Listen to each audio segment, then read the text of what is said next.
साथियों नमस्कार। स्वागत है आपका हमारे यूट्यूब चैनल लॉकुंज और स्टडी सर्कल विद बीपी में। आज हम चर्चा करने वाले हैं जो मध्यकालीन साहित्यकार हैं उनके बारे में। इसके पिछले वीडियो में हमने पढ़ा था जो हमारे प्राचीन कालीन साहित्यकार थे, जिसमें हमने पढ़ा था कालिदास को, भर्तृहरि को, भभूति को। आज हम पढ़ने वाले हैं केशवदास के बारे में। दोस्तों केशवदास के बारे में पढ़ना शुरू करते हैं। आचार्य केशवदास का जो जन्म हुआ था 1555 ईस्वी में निवाड़ी जिले के ओरछा में हुआ था। इसके अलावा जो केशवदास हैं ओरछा नरेश इंद्रजीत सिंह के दरबार के राजकवि थे।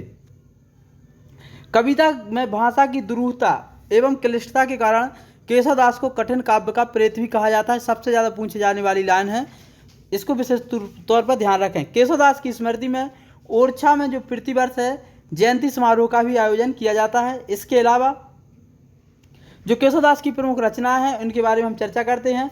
प्रमुख रचना में इनकी आती है रसिक प्रिया, कवि प्रिया, रामचंद्रिका, वीर सिंह देवचरित्र, विज्ञान गीता, रत्नावनी, जहांगीर, जस चंद्रिका और छंदमाला। ये इनकी प्रमुख रचना है, तो इनको हमें विशेष तौर पर ध्यान रखना है। दोस्तों जो हमारे अगले कवि है वो है भूषण। भूषण का वास्तविक नाम अज्ञात तथा उपनाम जटाशंकर था। दोस्तों इनका वास्तविक नाम अज्ञात मतलब इनका वास्तविक नाम अज्ञात नहीं था, बल्कि इनका जो वास्तविक नाम है वो अज्ञात है, वो किसी को पता नहीं है। बल्कि इनकी जो उपाधि है वो है भूषण, तो इनकी एक उपाधि है जो इनकी कविता से प्रभावित होकर के चित्रकूट के नरेश रुद्र सोलंकी ने दी थी। इन्होंने वीर शिवाजी को अपना आदर्श बनाया तथा उनकी प्रशंसा में इन्होंने कविताएं लिखी हैं। तो इन्होंने अपना आदर्श किसे बनाया? मुख्य तौर पर वीर शिवाजी को, और उन्हीं को केंद्र में रख करके इन्होंने कविताएं लिखी।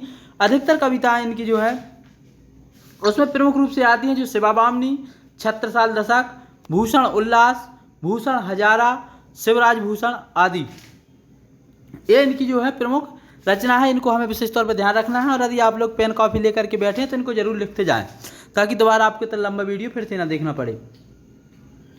दोस्तों जो अगले कवि हैं हमारे वो है पद्माकर भट्ट। दोस्तों पद्माकर भट्ट जो कवि हैं, कवि पद्माकर का जन्म 1753 ईस्वी में हुआ था तथा इन्होंने 1833 में कानपुर में गंगा के तट पर अपना शरीर छोड़ा, या फिर वहां पर इनकी मृत्यु हो गई। आचार्य रामचंद्र शुक्ल के अनुसार इनका जन्म बांदा उत्तर प्रदेश में हुआ था, जबकि पंडित विश्वनाथ प्रसाद मिश्र इनका जन्म सागर मध्य प्रदेश में मानते हैं, जो कि सही है। इसके अलावा जो इनकी प्रमुख रचनाएं इसमें आती हैं गंगा लहरी, प्रबोध पचासा, राम रसायन, जय सिंह बिरुदावली, हिम्मत बहादुर। इसके अलावा हिम्मत बहादुर बिरुदावली और प्रताप बिरुदावली। दोस्तों हमें मुख्य तौर पर एक शब्द याद कर लेना है बिरुदावली।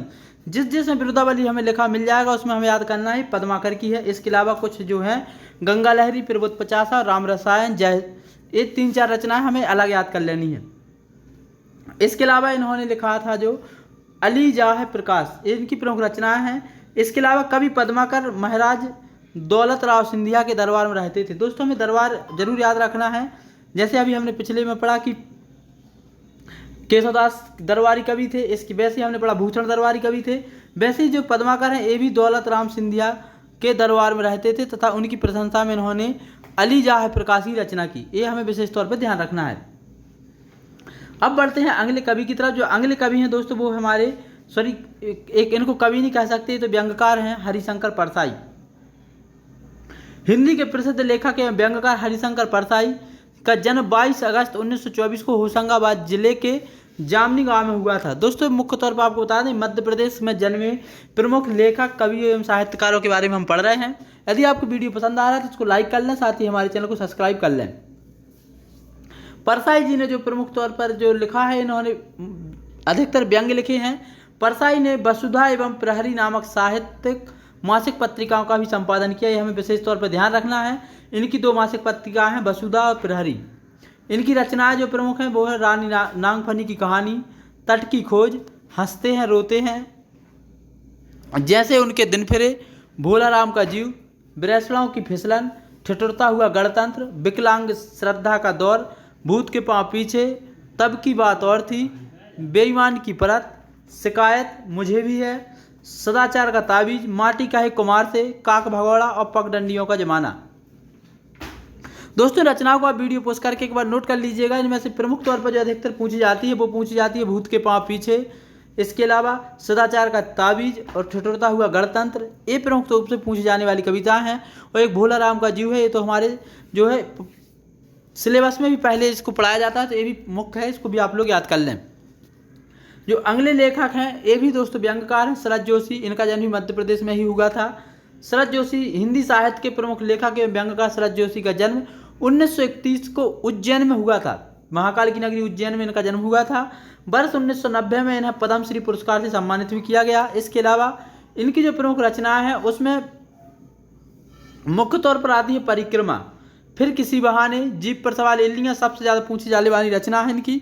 इसके अलावा तिलिस्म, रहा किनारे बैठ, अंधों का हाथी और एकता गधा, मैं केवल और मैं, ये इनकी प्रमुख रचना है जिसमें अधिकतर पूछी जाती है एकता गधा, तिलिस्म और जीप पर सवार इल्लियां। बाकी आपको याद सब कर लेना है। जो अगला नाम है दोस्तों, अगला नाम है आचार्य नंद दुलारी वाजपेयी। दोस्तों आचार्य नंद दुलारी वाजपेयी के बारे में आपको बता दें, इनका जो जन्म हुआ था 1906 उत्तर प्रदेश उन्नाव में हुआ था और इनकी जो मृत्यु हुई थी 1967 उज्जैन में हुई थी। इनकी पहली रचना जयशंकर प्रसाद है। दोस्तों आचार्य नंद दुलारी वाजपेयी ने जो अपनी पहली रचना की थी वो की थी जयशंकर प्रसाद। जयशंकर प्रसाद एक कवि भी हैं और इनकी रचना भी है। अगला जो नाम है दोस्तों वो है अटल बिहारी वाजपेयी। दोस्तों अटल बिहारी वाजपेयी जो कि हमारे भारत के भूतपूर्व प्रधानमंत्री भी रह चुके हैं। भूतपूर्व प्रधानमंत्री एवं हिंदी के प्रसिद्ध कवि प्रखर वक्ता अटल बिहारी वाजपेयी का जन्म 25 दिसंबर 1924 को ग्वालियर में हुआ था। इन्होंने राष्ट्रधर्म और इसके अलावा पांचजन्य और वीर अर्जुन आदि पत्रिकाओं का संपादन किया। 2-3 पत्रिकाएं इनकी प्रमुख हैं, राष्ट्रधर्म, पांचजन्य और वीर अर्जुन आदि पत्रिकाओं का इन्होंने संपादन किया। इसके अलावा इन्हें पद्म विभूषण, देश के सर्वोच्च नागरिक सम्मान भारत रत्न से भी सम्मानित किया गया। इसके अलावा इनके जन्म को जो 25 दिसंबर है राष्ट्रीय सुशासन दिवस, या जिसको इंग्लिश में भी लिखा जाता है गुड गवर्नेंस डे के रूप में मनाया जाता है। इनका जो आगे बता दें 16 अगस्त 2018 को इनका निधन हो गया और इनका जो जीवन लीला है यहाँ पर समाप्त हो गई। इनकी जो प्रमुख रचनाएं हैं, प्रमुख रचनाएं मुख्य तौर पर जो आती हैं मेरी इक्यावन कविताएं, मृत्यु अथवा हत्या, संसद में 3 दशक, कैदी कबीराय की कुंडलियां और राजनीति की रपटीली राहें, ये इनकी प्रमुख कविताएं हैं या रचनाएं हैं, क्योंकि मुख्य तौर पर एक कवि थे। तो हमने अभी पढ़ा अटल बिहारी वाजपेयी के बारे में जो कि हमारे देश के भूतपूर्व प्रधानमंत्री थे और साहित्यकार एवं लेखक थे। अगले जो हैं दोस्तों हैं आधुनिक कवि, आधुनिक काल कवियों के बारे में। दोस्तों तो हमने जो पहला वीडियो पढ़ा था उसमें हमने पढ़ा लिया प्राचीन कालीन साहित्यकार। अभी इस वीडियो में हमने पढ़ लिया पूरे मध्यकालीन साहित्यकार जो प्रमुख तौर पर मध्य प्रदेश से जुड़े हैं। अगला जो वीडियो आएगा वो आएगा आधुनिक साहित्यकारों के बारे में, जिसमें हम मध्य प्रदेश के कुछ आधुनिक साहित्यकार हैं उनके बारे में पढ़ेंगे। तो आज की वीडियो में दोस्तों इतना ही। यदि आपको वीडियो पसंद आया है तो उसको लाइक कर लें, हमारे इस चैनल को सब्सक्राइब कर लें, और यदि आप चाहते हैं कि मध्य प्रदेश की आपको ऐसी रेगुलर क्लासें मिलती रहें तो बेल आइकन को प्रेस कर लें ताकि जब भी कोई नई क्लास आए आपको इसका नोटिफिकेशन मिल सके। आज की वीडियो में इतना ही। अंत तक वीडियो देखने के लिए सभी का बहुत बहुत धन्यवाद। जय हिंद।